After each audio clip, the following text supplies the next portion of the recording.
Welcome. It's just gone 7 p.m, Wednesday, the 1st of June, and you are watching Regional Wrap, episode 50. Regional Wrap, providing an insight on the issues affecting regional Australia and giving a voice to regional residents. My name is Bill Bates, and joining me on this episode, the blurring of the constitutional powers of the state and the Commonwealth, is my guest, Professor James Allan. Professor Allan holds the oldest named chair at the University of Queensland, Garrick Professor of Law at the TC Burney School of Law. Born in Canada, he qualified as a barrister and solicitor with the Law Society of Upper Canada in 1988. Globetrotting, both practicing and teaching law, Professor Allan arrived in Australia in 2005. He has published widely in the areas of legal philosophy, constitutional law, including in all the top English language legal philosophy journals in the US, UK, Canada, and Australia. He has also authored 5 books. Professor Allan is a regular contributor to newspapers, weeklies, including The Australian, The Spectator, and Quadrant. Welcome, James. Thank you, Bill. That was very kind. And thank you for having invited me tonight. Thanks very much. We really appreciate your time. We've just gone through a federal election and we're just starting to hear the same old situation. Oh, the new government's inherited a dire situation. Every time we go to election, we're sort of bombarded with more and more promises of funding for this and funding for that. And we've also got a situation now where in a federal election, a lot of the speak from candidates and parties seems to be crossing lines with responsibilities that the states are responsible for under the Constitution. That's sort of been progressing more and more. Is there any way that it's likely to be stopped, or can we just see this continued blurring of their powers, the constitutional powers, so people no longer know what they're really voting for when they're voting for a federal government? Good question, Bill. Well, so firstly on the election, there's a handful of conservative law professors really in the whole of the Australian academic world. There's so few of us, we can't travel on the same plane together. So I was sort of glad they lost. They were so left for the Liberal Party. I'm just glad they lost. They have been very big spending. That's good. They have been very big spending. I don't know how many of your listeners know, but this is the highest spending, highest tax in government, I think, in Australia's history. I never liked the lockdown pandemic response, so I think trying to blame it on that is ridiculous. There's plenty of evidence now that the Swedish approach was right. I was saying that from about April of 2020, but if you look at Europe, the don't lock them down Swedish approach or the Florida approach or the South Dakota approach is better. Didn't bankrupt the country, didn't lead to printing money so you get asset inflation. What we see from the pandemic is that the young suffered and the old did better. The poor suffered and the rich, and especially the super rich, did better. People in the private sector did badly. People in the public sector did worse. Basically, everything a right of center party should want, they didn't get, and so I couldn't stand the way that the pandemic was handled by Morrison. But they were big spending. And to get to your point about federalism, if you look around the world at the federal democracies versus the non-federal, so you look at Germany, Switzerland, Canada, the US, these are the wealthiest democracies. They do much better than a sort of one-size-fits-all France. Even Britain has a sort of de facto federalism now with Scotland and Wales. The problem with Australia is back when the Constitution was written, we basically copied the US. We have the most American Constitution in the world, bar none. So, we have an upper house that's really powerful. We copied the Americans. Each state gets the same number of senators. That's copied directly from the US. There are basically very few other countries that have that. The only countries in the world, in the democratic world, with a strong upper house, the US, Australia, and Italy. And Italy's trying to get rid of theirs. And so we have this incredibly strong upper house. We have basically copied the American notion of bicameralism, federalism. And what happened was, this all sort of works fine when you allow the states to raise their own money and to be responsible for their spending. That's what happens in Canada. That's what happens in the US. And so you get competition amongst the states or the provinces or the Länder or the cantons in Switzerland. And again, the wealthiest democracies are all real federal systems. So if Dan Andrews wants to go crazy and lock down the place, he raises his own money and the people in Victoria pay the penalty. That's what happens in, proper federal systems. You have internal competitions. We've gone down the road largely because of a decision by the High Court in Australia back in 1920 called the Engineers case, where the feds have all the power, almost literally. I think we're the only federal system in the world where the states don't have income tax power. They technically could bring it back, but for all intents and purposes, they don't. And so the High Court in this country, whenever there's a dispute between the center and the states, not every single time, but almost always, they side with the center. It's the most pro-center record of any top court in the world. And so we're at the stage where the states in this country are mendicants. We have the worst vertical fiscal imbalance. And so what happens is the center raises all the money, and then they dictate to the states how they're going to spend it if they want to get some of it back. And that means we have one national curriculum. That's ridiculous. Why would a conservative want one national curriculum for the whole country? The idea that government always gets things right is a very left-wing, hard left view. If you think government screws up at least as often as it gets things right, you want 6 school curriculum, and at least one of them might get something right, and then there's going to be competition. In the US, in Canada, every province has its own school curriculum. Alberta has a really good school curriculum. Ontario's is terrible. In the US, it's even at the county level.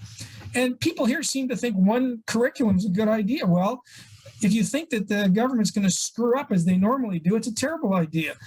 And we've got the problem where all the money's raised by the center. They dictate to the states what they're going to do. They do it. And then they redistribute the money in basically a Marxist formula where you can shut down fracking, you can shut down mineral exploration, you can run an incredibly inept state government, and then the rich states will just give you the money and it'll be all equalized. So there's no incentives. So we run the sort of worst of both worlds. We have nominally a federal system, but in practice, we are running a one-size-fits-all unitary system, and so it's just nuts. It's a terrible outcome we have here. That's why I'm a real federalist. And when you look at how things work in Germany or Switzerland or the US or Canada, the outcomes are better. They actually have fewer civil servants per capita. People tend to think 2 levels of government, way more public servants, but that's not true. One level of government tends to give you more public servants per capita.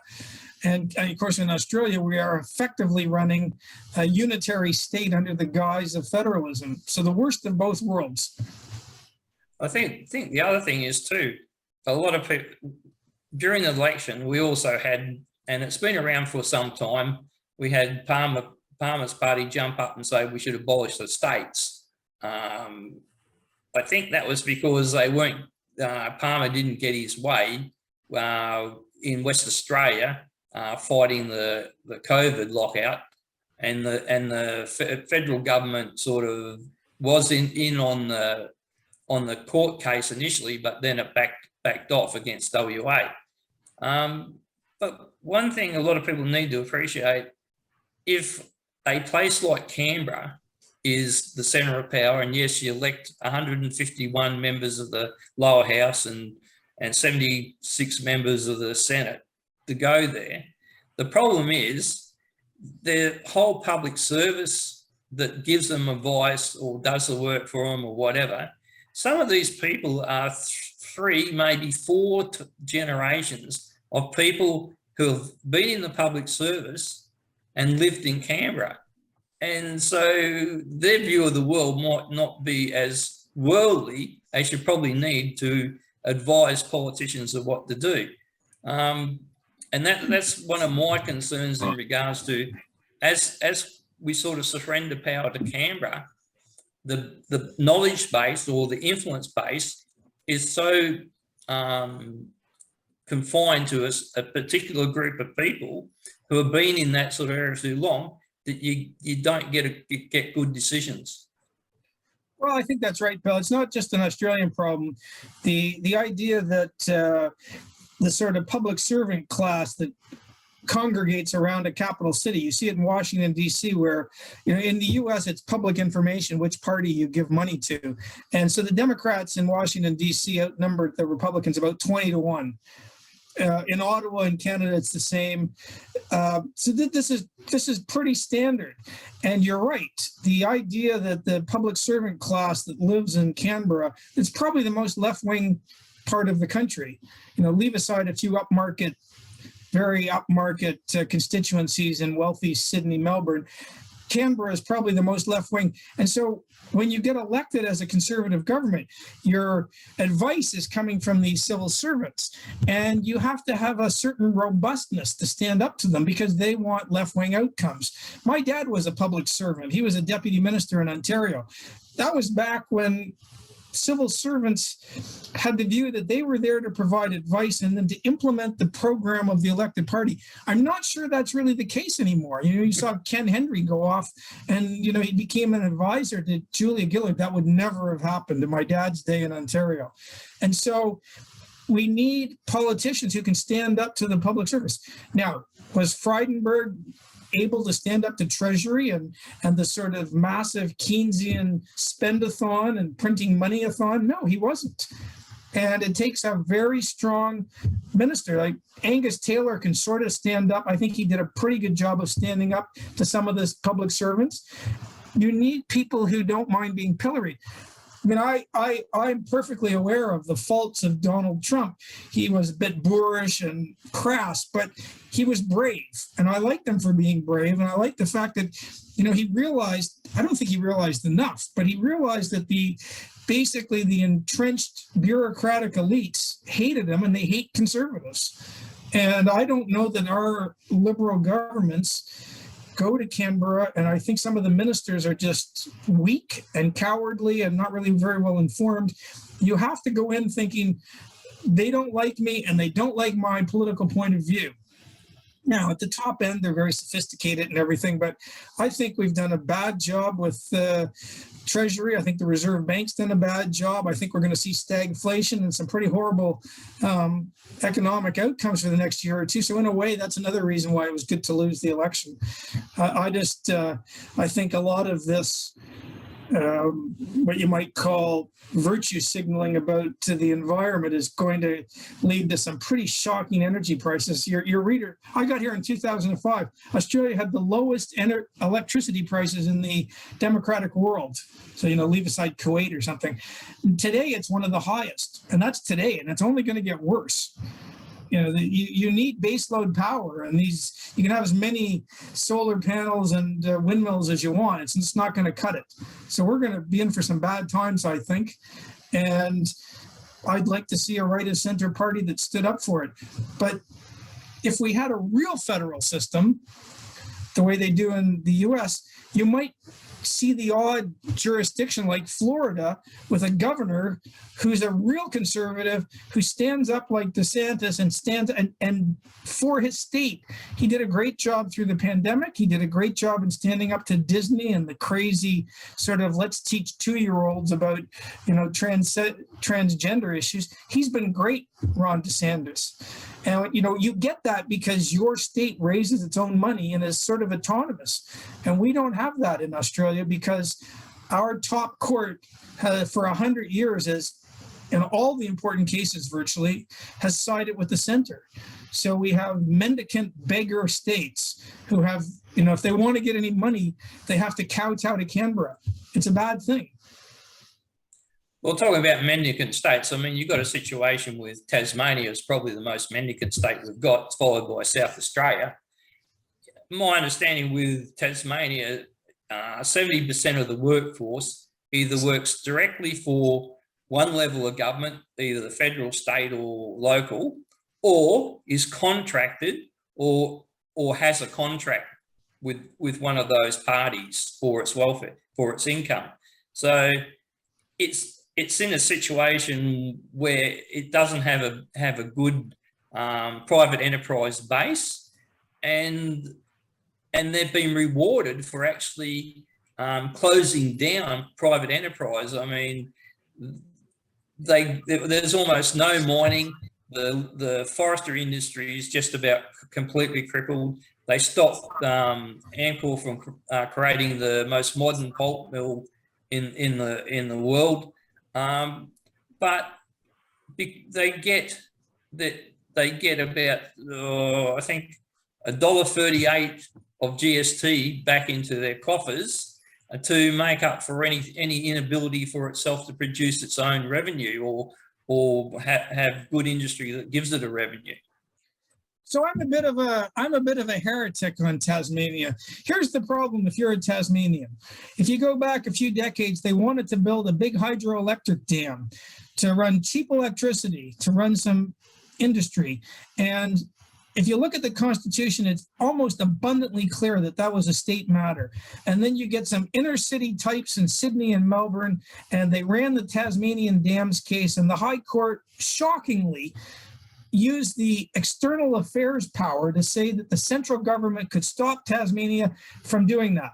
So they're trying to do exactly what you want and have cheap electricity and rent, and they're not allowed to. Why aren't they allowed to? Because our High Court, siding with some rich inner city Sydney, Melbourne seats, basically rewrote the Constitution to block them. And then you jump forward and they wanted to run some sophisticated, law, not just log it, but timber processing. And again, they used the High Court sided with the centre when the centre stopped them. So it's been New South Wales and Victoria and the inner city rich elites stopping Victoria with a bogus sort of view of what the Constitution said, and we've blocked them time and again. So what are they supposed to do?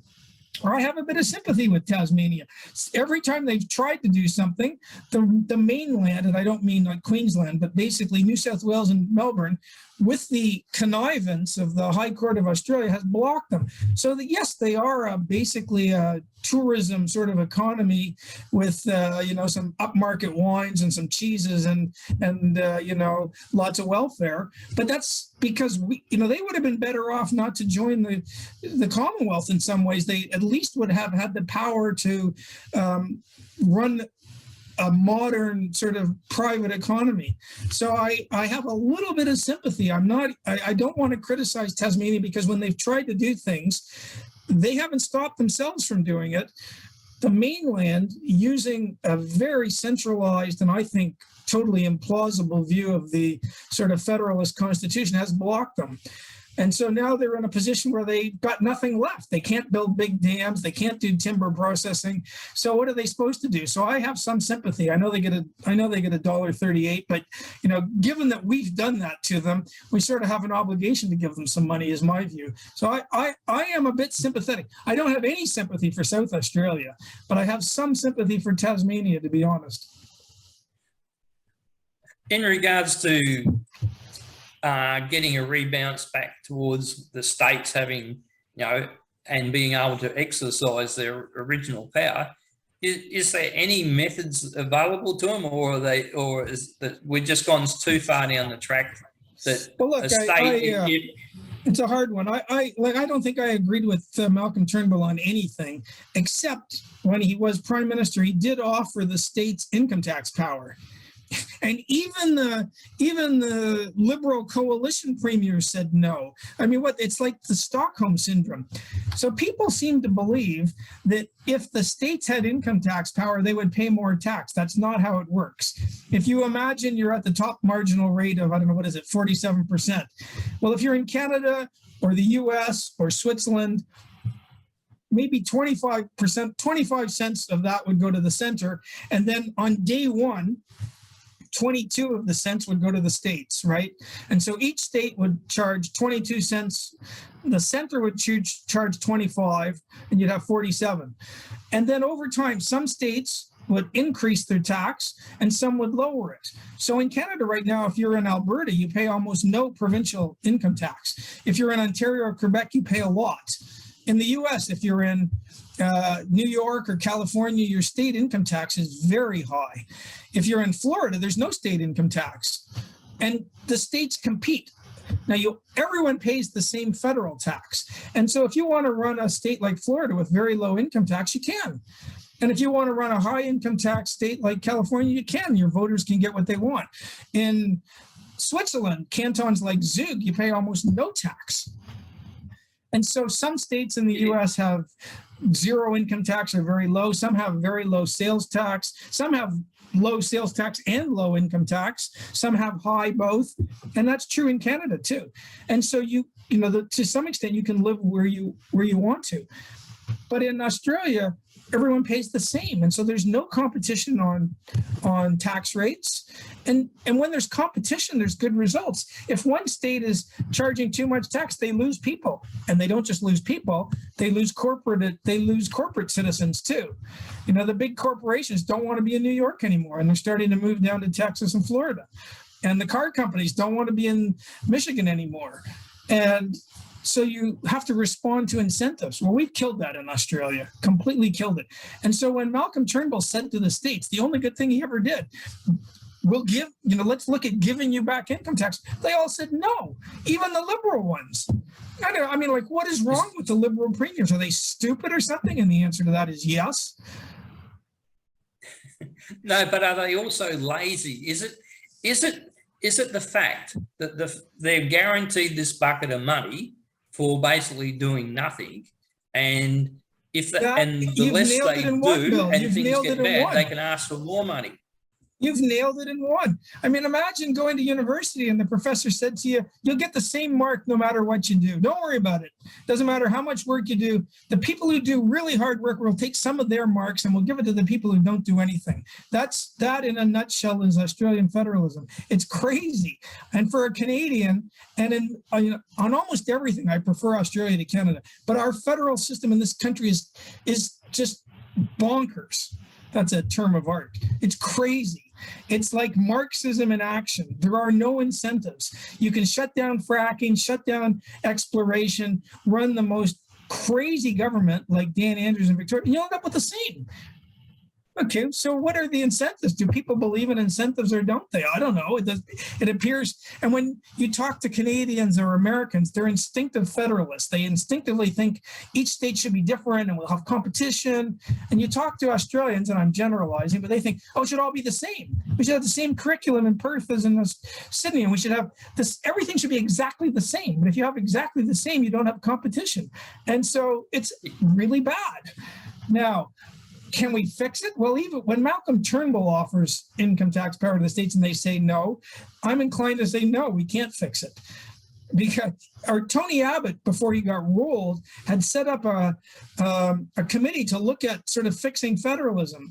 And I think it was making some pretty good progress. And of course, then he got ruled by the sort of bedwetting lefty liberals. And another good thing about the election is a lot of them were punished. Personally, I'd like to see every MP who voted for Turnbull and the Liberal Party taken out of Parliament. I'm pretty Old Testament about this. They made a terrible set of choices. But can you fix federalism? I don't know. It's right now, you'd have to start with people who understand federalism and why it works and why it creates more wealth. And as you say, instead we have state premiers and state politicians who think, well, just let the feds give us money, and that whatever they tell us we'll do, so we get more money. And so you're not responsible for any of your decisions, because you're not having to go to your voters and say, well, if we're going to do this, if we're going to shut down Melbourne for 287 days at the world's longest, we're going to have to pay for that. Instead, they just go, don't worry about it. Perth will pay for it. No problem. It's like they don't understand how incentives work in life.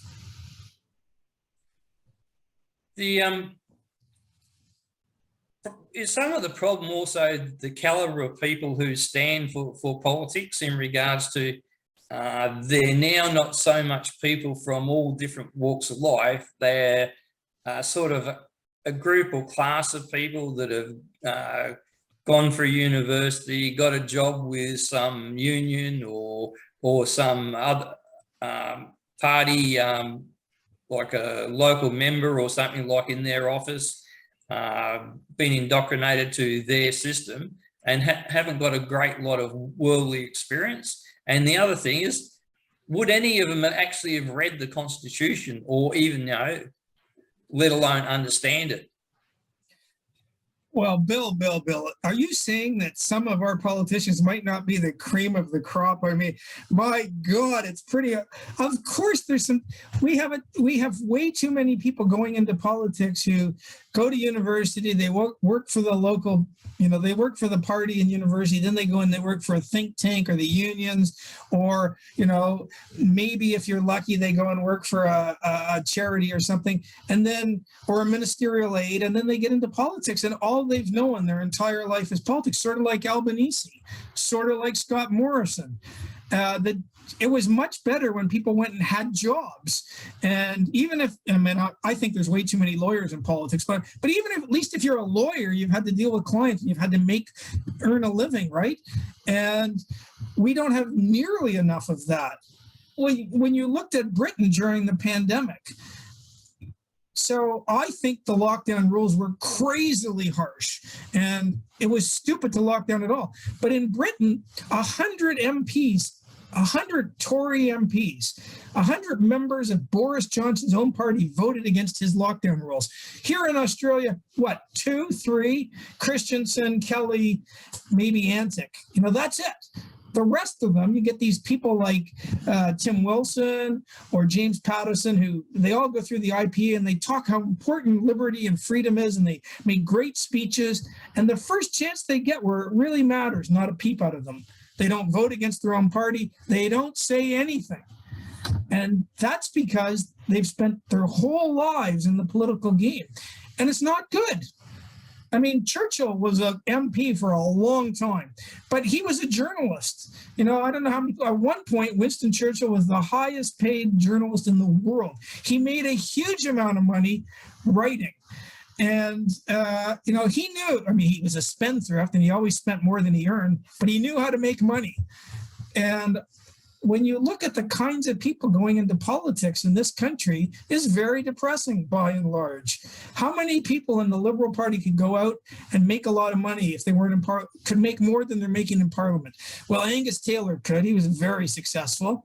And then you're stumped after that. Maybe there's one or two others. We don't really want 150 lower house MPs who are all lifelong career politicians, or I don't. And that is a problem. You've put your finger on it. It's a big problem. It used to be you'd be a successful farmer or you'd be a successful pharmacist. And then in your 40s or 50s, you'd, almost as a public service, you would go into politics. And because you had a successful career, you could stand up to your own party on principle sometimes. You could say, well, look, this is wrong. And if it means I'm going to lose my spot in Parliament, I don't care. Now, that is very hard for people to do who have spent their whole life focused on getting into Parliament. They don't know anything else, and they have no backup plan. How are these people supposed to stand up to the party? It's almost impossible. They can't do it. And it's worse in the Labour Party, but it's really bad in the Liberal Party too. And, I'm completely disillusioned with the National Party. The idea that the National Party post-election would be to the left of the Liberals is a joke. They seem to be worried about saving a few inner city seats for the Liberals. Littleproud, why would they pick him up? I'm baffled.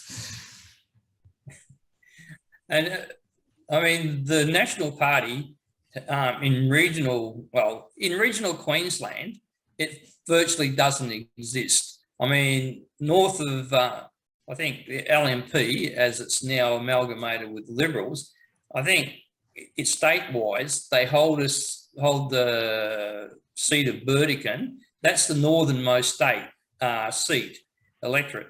But all the rest north of that are either Labor or Katter.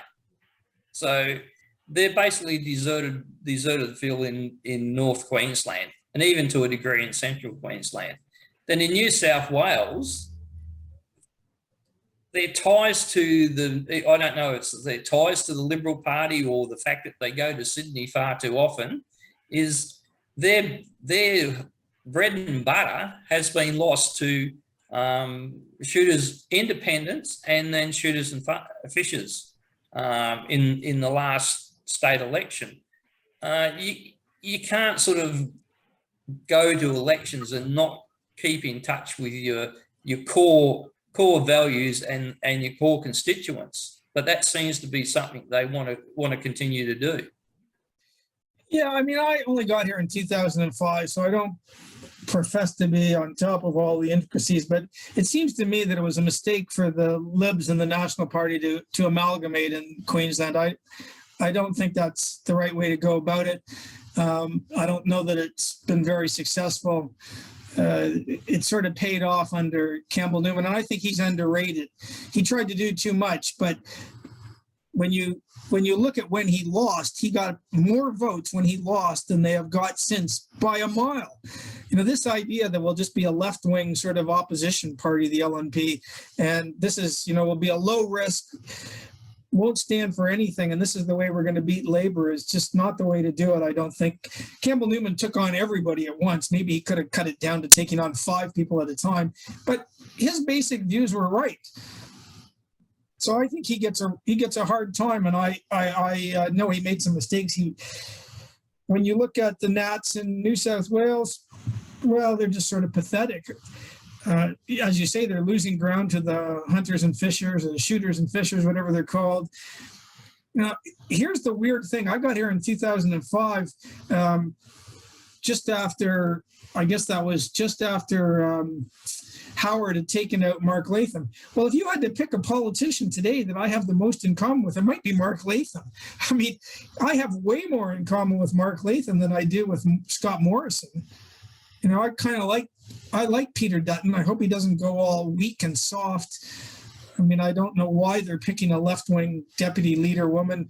If you're going to pick somebody, pick someone who has your views. But at any rate, I do like Peter Dutton. I don't know how much power he has inside the party room, because it's a pretty left-wing group of MPs in there, but let's hope he stands firm on a few things.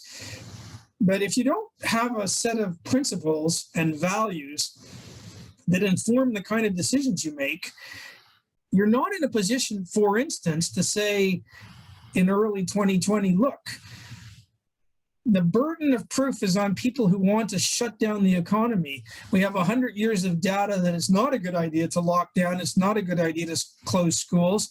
This is exactly what a left-wing government in Sweden decided. And it was those principles that informed their view to stand up against the mania of locking everything down. Well, when you have no values at all, like Scott Morrison, of course you close down, because that's what everyone else is doing. And you never once criticized Dan Andrews because, the focus groups tell you not to do that.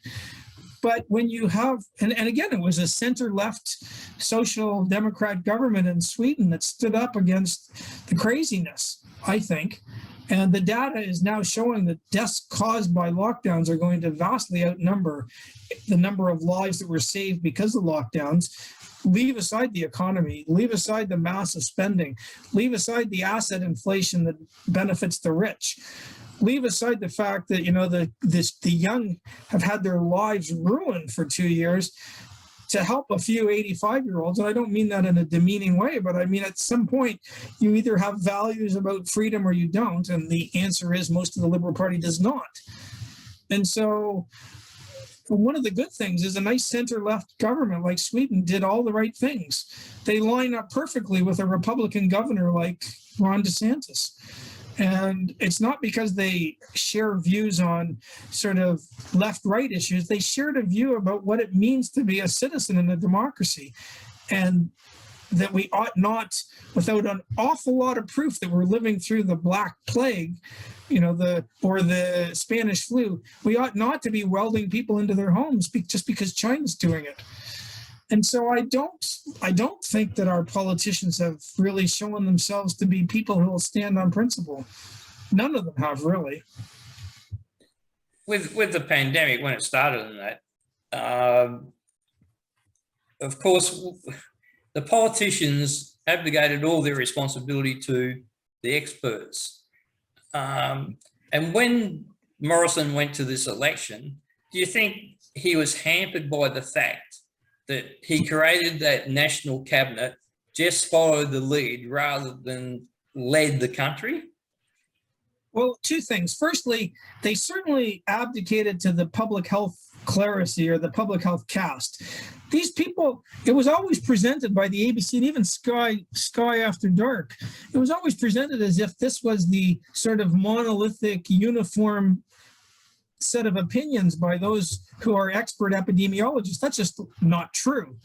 So the Great Barrington Declaration was written by the three top epidemiologists in the world: Gupta from Oxford, the J. Barra, I can't even say his name, from Stanford, and then you had Martin Lunda for something from Harvard. And they all said lockdowns are a mistake, and they said it early.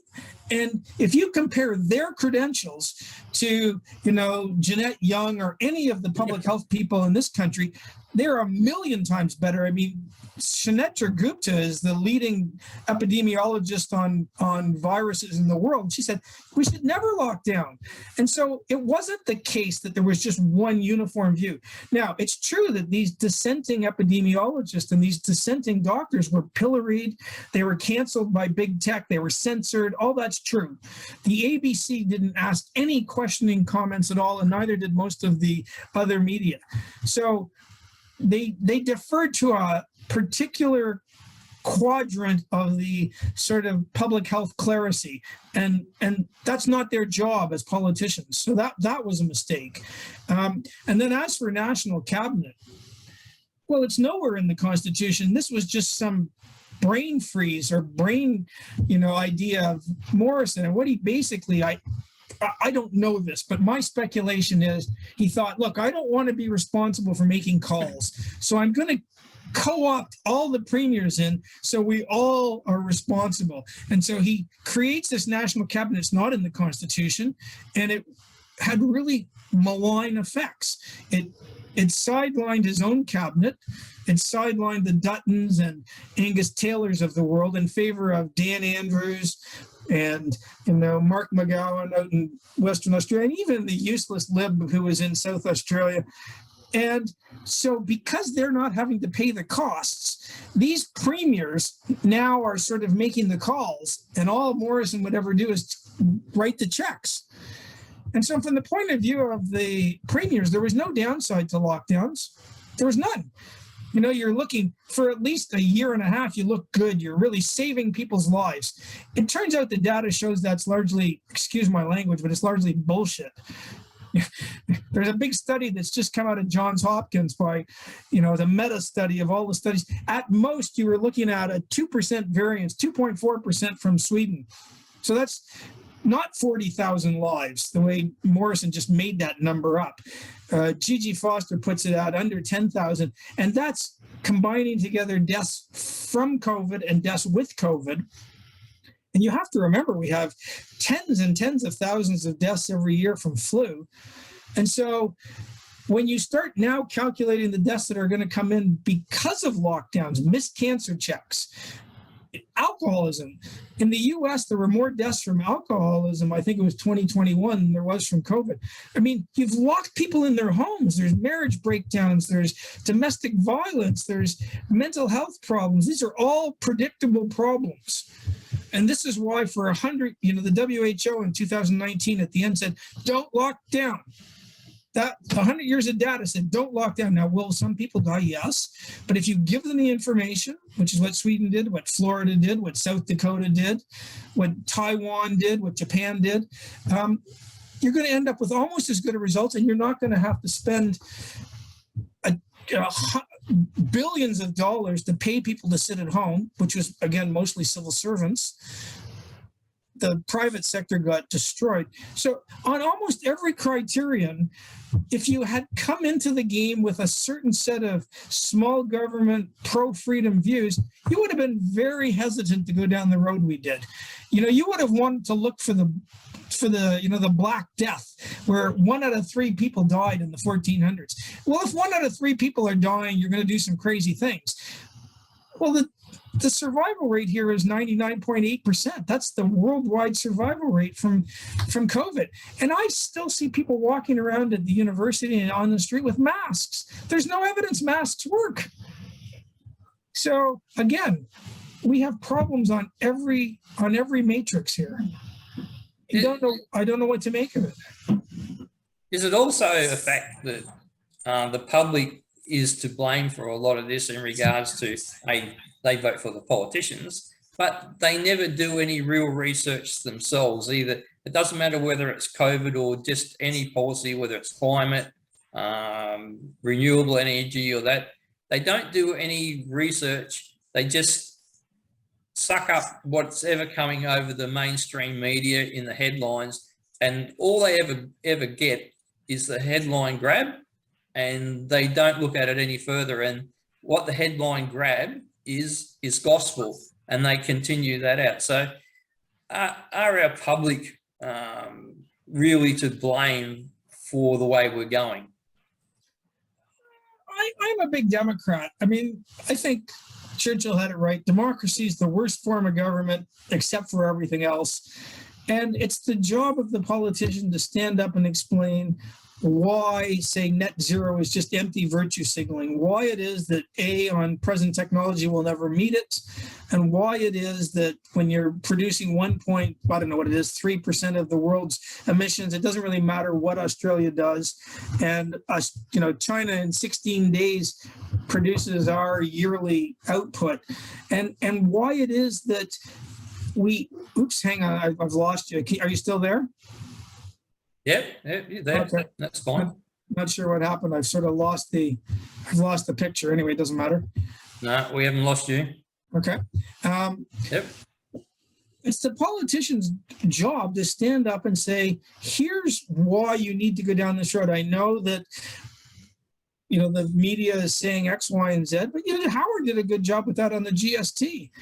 And Churchill spent 15 years in the wilderness explaining that Hitler was a bit of a problem. And so it's your job, if you have values and views, to explain to people why this is wrong. And our side of politics, assuming you're a conservative like me, doesn't seem to do that anymore. They just go, oh, the ABC's against us, so we have to give up. In fact, we're not even going to give up, says Morrison and Frydenberg. We're going to give them an extra $80 million. Just before the election, we're going to throw another $100 million at them. Why not? I don't understand why they did that. Yeah, so they can continue to beat you up. I don't understand it. They hate us. They hate us, so we'll give them more money. That's the sort of you're not going to win any votes given more to the ABC or all these other causes. They're not going to vote for you. And assuming they're doing you damage, well, you might as well take the knife to them and say, all right, you're now only going to get $500 million, sell off half your TV stations and half your radio stations, and that's it. Because the only reason the ABC and that sort of existed is because when radio and all that first started, there wasn't a great proliferation of information and other people to bring you the news and information. So that was the starting base. But that's not the case these days. We don't need the ABC in the form that it is to be so big, because we can get information from anywhere. There's commercial outlets, and there's also the internet. So the public don't need a public broadcaster to the size that it's currently got. Well, I totally agree with you, Bill. And I'd say that the standards of impartiality and balance have gotten worse. Well, they're noticeably worse. Even when you go to Britain, the BBC is very left-leaning, but they have some conservatives. There was a British journalist. A British journalist came out here and he said, the ABC makes the BBC look like Fox News. I mean, the ABC hasn't got a single identifiable conservative as a presenter on the main news shows. They haven't got an identifiable conservative who's a producer. It's a conservative-free zone. Half the population is paying for people who hate their views.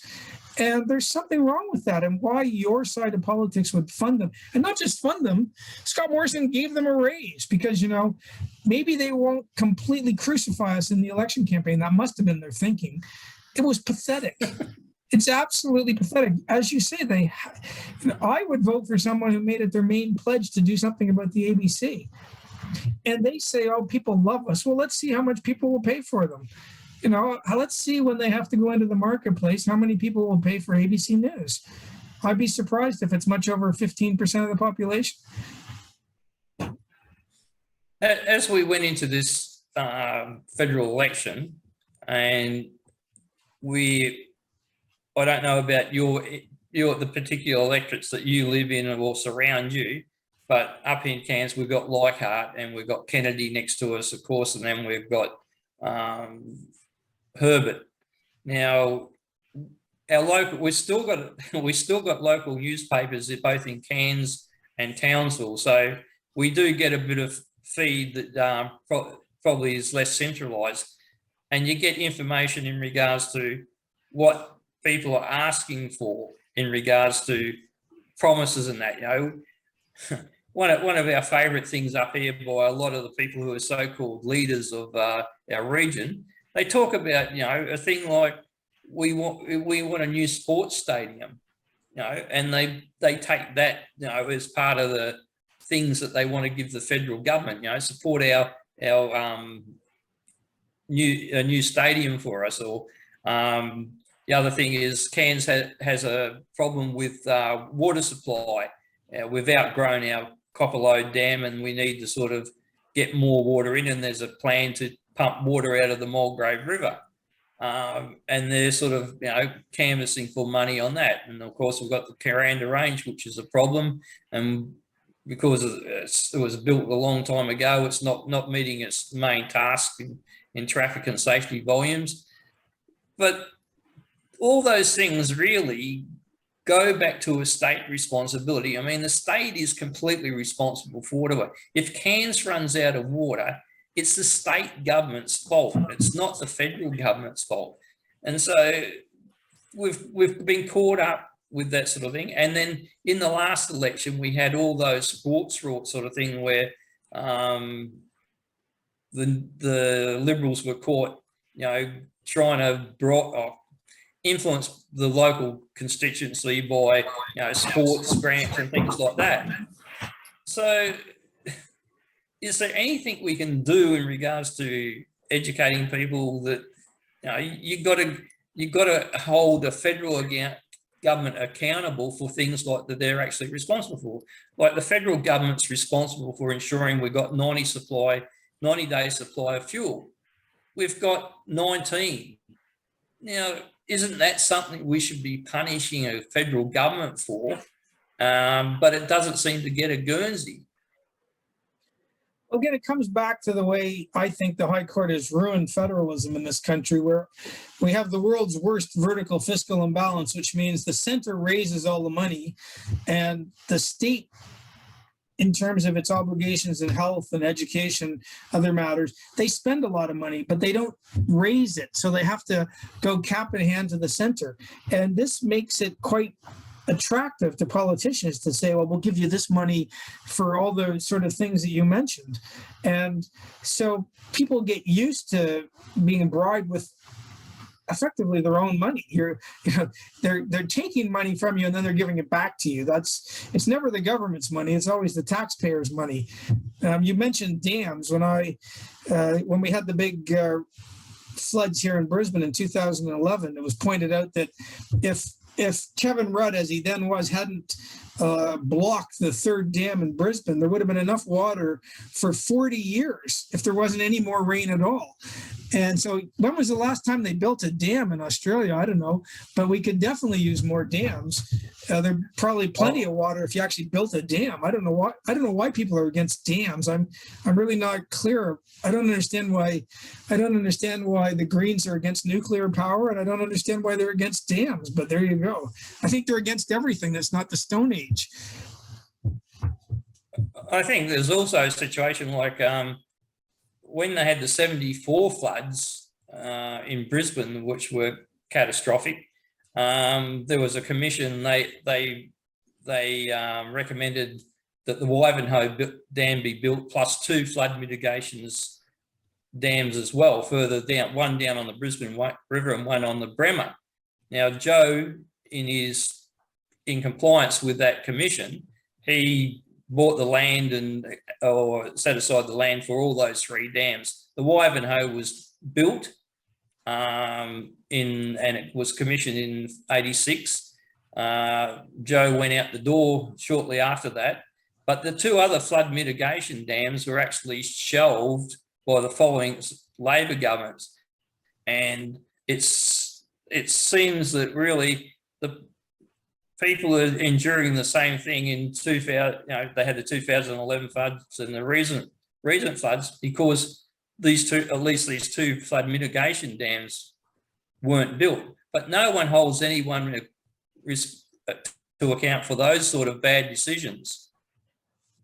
No, I think that's right. It's too bad. I think the lack of accountability at the state level, because you're not responsible for raising what the money you spend, lies at the core of the problem. But I also think there's just this view within conservative political circles that, well, we can't go for nuclear power because the ABC wouldn't like it. Or we can't build a new dam because the Channel 9 wouldn't like it. I don't really understand it at all. You make the case to the voters and you argue for it in an articulate way, and you try to change people's minds. That's your job. And you don't win them all. You win some and you lose some. But if you don't fight, you're guaranteed to lose. If you fight, you win some, you lose some. If you don't fight, you lose.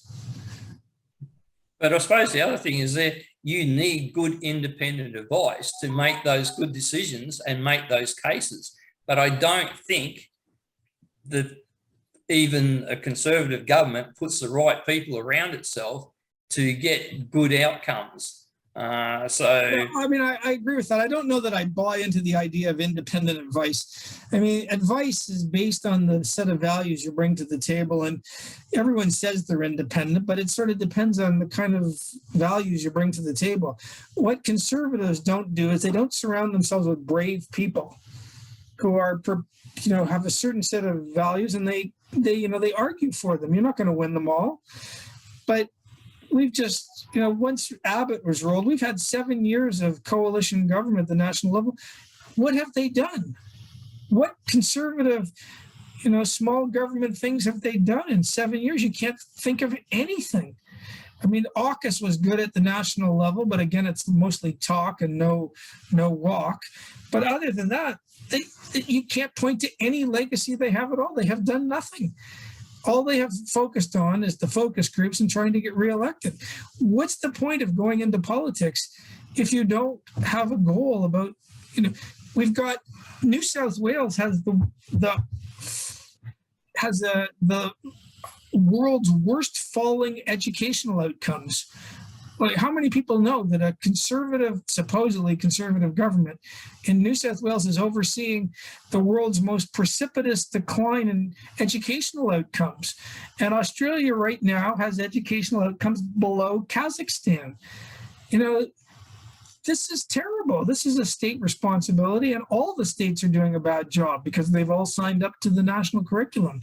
And I taught in Hong Kong for 4 years and before the handover, and only about 2% of people went to university back in 1990, 91, 92, 93. And they would work 6 hours a day after they got home from university and all through high school. And okay, there was a lot of rote learning, but they worked really hard. And it's a competitive world out there. And if you think you're going to go through life against other countries and you're not prepared to work and you're not prepared to work hard, well, things aren't going to work out for you in the long run.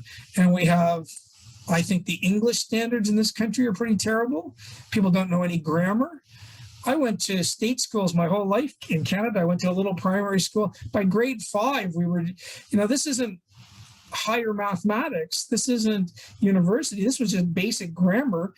Everyone knew what the possessive was. Everyone knew what a verb and a noun was. They knew what the gerunds were and the participles. And this was in grade 5, and you underlined every word. And it was incredibly boring. But you learned how to write and you learned how to do grammar. They don't learn that anymore. I get the best students in the state coming to UQ Law School, except for maybe the med school. Certainly, we share the best, highest achieving students in the state come to UQ Med and Law School. And most of the students don't know how to write a sentence. Not their fault. They're really smart. The educational system is not very good.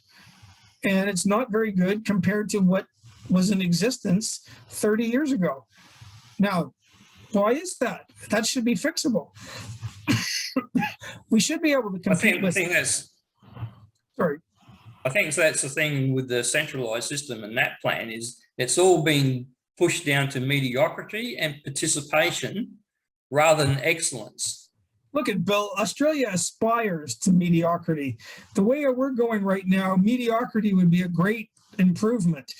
When you're behind Kazakhstan in your educational outcomes and the testing, the international testing, Australian sort of primary and secondary school results are terrible. Let's be honest, they're terrible.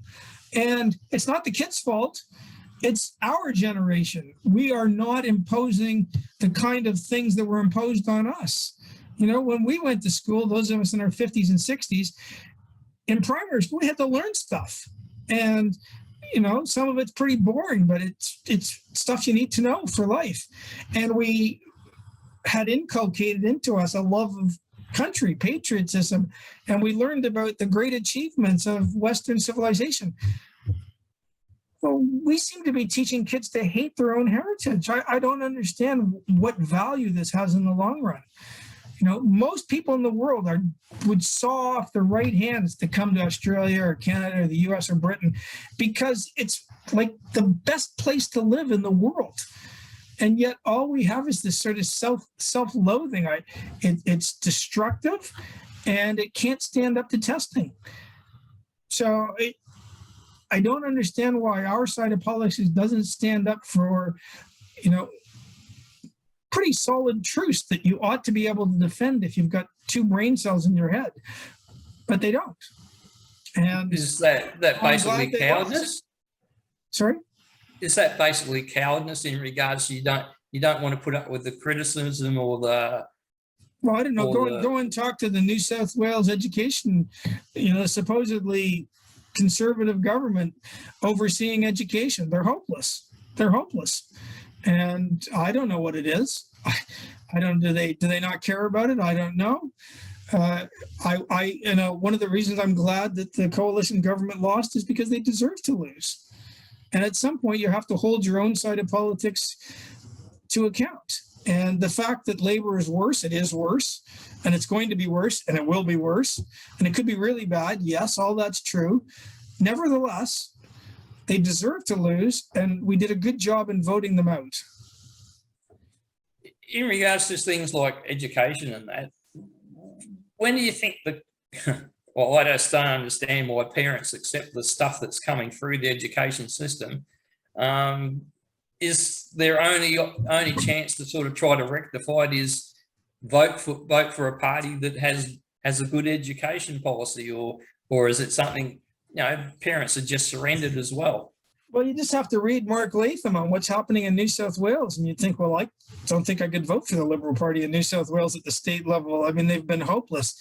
Perrottet is not a conservative. He might be conservative, but he's completely caved in on just about everything. Mark Latham, basically weekly points out all the terrible sort of educational outcomes and how the bureaucracy there, they don't get stood up to by by the Liberal government. And so, we can turn, I don't want to sound too pessimistic, we can turn these things around, but in order to turn them around, you have to actually stand for something and be willing to fight for them. And so for me these days, the most important qualification for any politician is bravery. I don't want to hear empty virtue signaling, and I don't even care if you're talking about liberty. I want to see someone who is prepared to lose his job as a cabinet minister.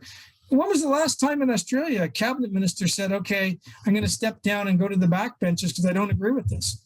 Well, lots of British, during the pandemic, there were 2 or 3 cabinet ministers who stood down and said, look, I don't agree with this. I'm stepping down. I'll go to the backbenches. And again, that's how Boris, he eventually stood down and got Brexit through. But you never see that in Australia because, they like the chauffeur and they like the extra pay. And, I don't want to be, who knows? They probably think, well, I don't agree with this, but I'm so important. I'm such a great politician that, I'll have to compromise on this because the country's better off if I stay in cabinet. It's just, if I give up my principles, self-justification. Yeah, it's garbage, right? It's total garbage. When you surrender your principles and values to stay in a position, well, then you're a fake. Like you shouldn't even be a politician. Well, look, if you're in cabinet, there's a thing called collective responsibility. You can't expect to win every debate inside cabinet. So if it's the level of tax or how you're going to lose some. But on big ticket things, like really big, like are we going to shut people in their homes for 200 days? That's something where it's worth leaving cabinet for. By saying, look, I don't agree with this. And 100 Tory MPs vote against their own party in Britain. We get Christensen and we get Kelly and we get maybe Antic. That's it. It's pathetic. They were pathetic. All of them were pathetic. But it's even more worrying when you're in opposition and you support that stuff rather than your original principles, like the Liberals in Victoria. The Liberal Party and the LNP at the state level are worse. At least the feds have some seeming sort of oomph, but at the state level, they're just awful. I don't understand. I think it goes back partly to they're not accountable for what they do. They don't have to, because the High Court has ruined federalism in this country. They're not accountable for the decisions they make, and that just doesn't align with human nature very well. In regards to overall democracy and the situation we now find ourselves in, where people are basically voting for candidates based on how much they can get from the coffers, and the situation sort of heading the direction of self-loathing. In regard to, are we in this? I think there's several. I'll show a screen in a second, but democracy goes through phases. Are we getting to a phase where democracy is starting to fail and we're sort of going back to day one? But I'll just put this screenshot up.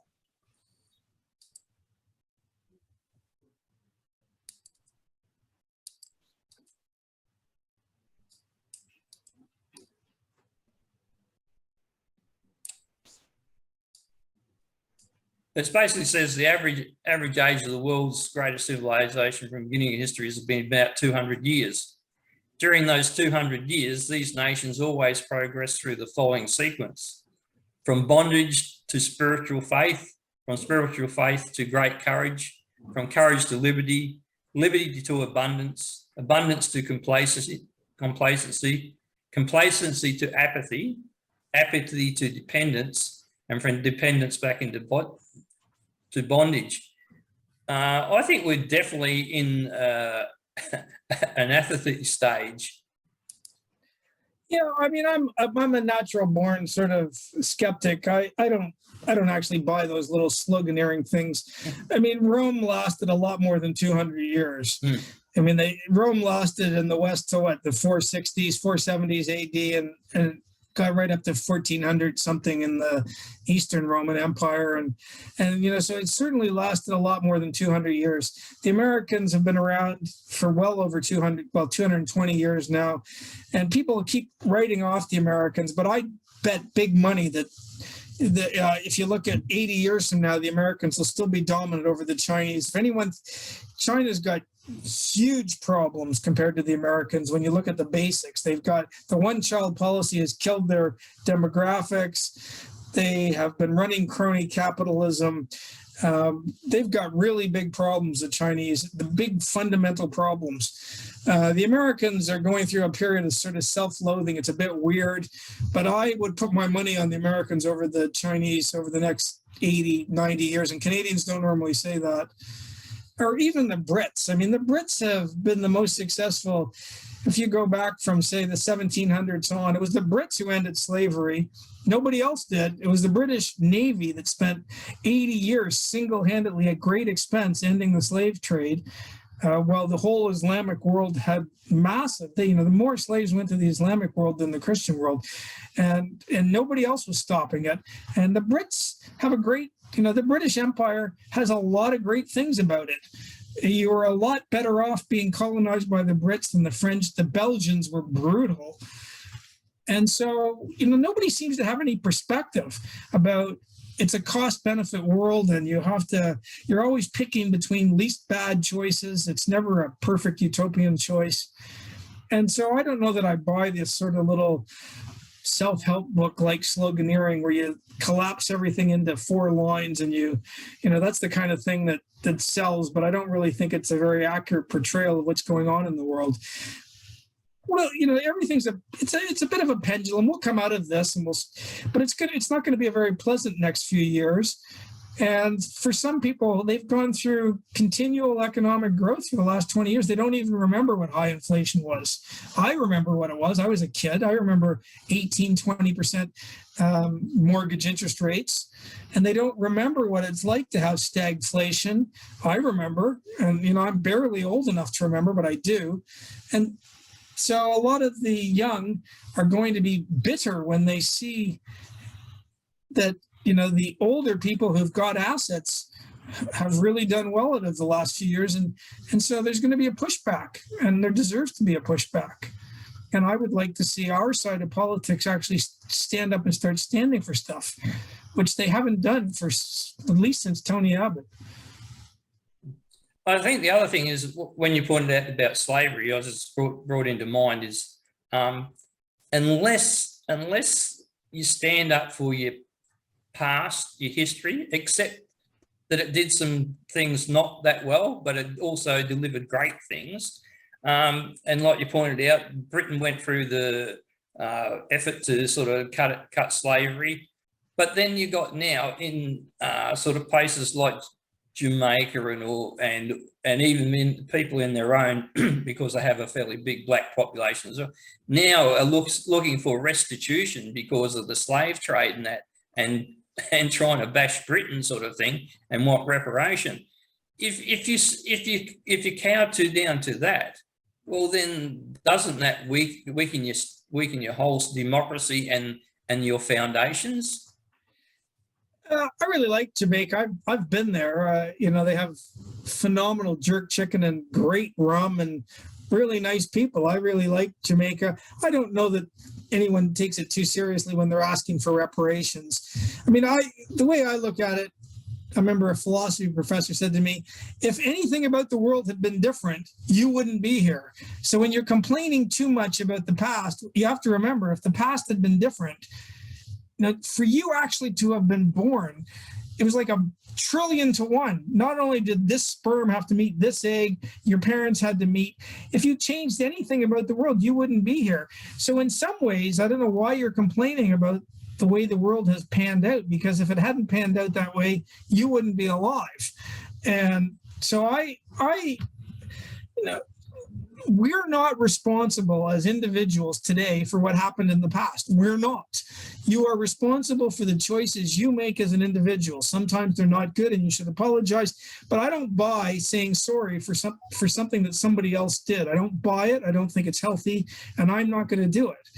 I think it's just empty virtue signaling. Now, are there some people who haven't done very well in life? Yes. Can we be generous and sort of try to help them out? Yes. But I don't see why anyone would feel responsible for the actions of people who were dead 150 years ago. You know, the world was a different place 150 years ago. How many people realize that for all of human history until, I don't know, 150 years ago, there was slavery, all of it. And the Catholic Church was in favor of slavery, certainly didn't condemn it until 150 years ago. And why do we care that they had different standards than today? Why do we want to impose today's standards on people who lived 300 years ago? You know, that's a mug's game. You can always find things to criticize people in the past. They didn't have our wealth. They didn't have our learning.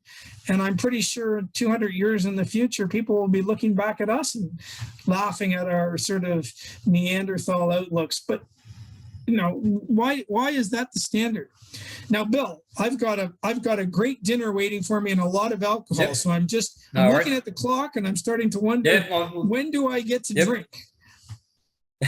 We'll wind it up now. But just on that note, I think the victim industry is something new that we've got to deal with, and we need strong politicians and strong people to stand up to it in future and make sure we celebrate the good things we've done and our good traditions, like bringing democracy to the country, our type of style of government. I totally agree with you, Bill, on that, totally. Okay, look, we'll wind it up there, but I'm sure we've got plenty of other conversations for a later date, especially from some of your articles in The Spectator. I'd like to offer you the opportunity to come back sometime in the future, discuss individual articles that you've written that are worth discussing. And again, thanks very much for your time tonight. And I'll just wind up the show now. Well, thank you very much, Bill. Thanks for having me on. And I'd like to say hello to all the people up there in North Queensland. Everything's north of Brisbane in Queensland, so pretty much. So maybe not the Gold Coast, but that's it. And I'm going to go and have some wine, but thank you very much.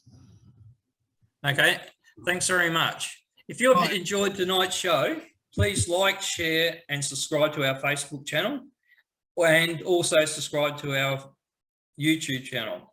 Join us again next week.